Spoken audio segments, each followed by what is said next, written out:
नमस्कार मंडळी, साध्या सोप्या रेसिपीजमध्ये आज आपण बनवतोय वॉटरमेलन पॉप्सिकल।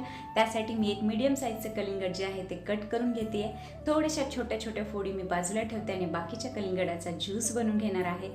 हा ज्यूस आपण गाळून घेतोय आणि 2.5 कप गाळून घेतलेल्या ज्यूसला आपण अर्धा कप रोज सिरप घालणार आहोत। पेटल नसणारं रोज सिरप यूज करा। मी इथे मॅप्रोचं यूज करते, तुम्ही कोणतंही यूज करू शकता। त्यानंतर आपण त्यामध्ये 1 लिंबाचा रस पिळून घ्यायचा आहे आणि थोडंसं मीठ घालून सगळं छान मिक्स करा।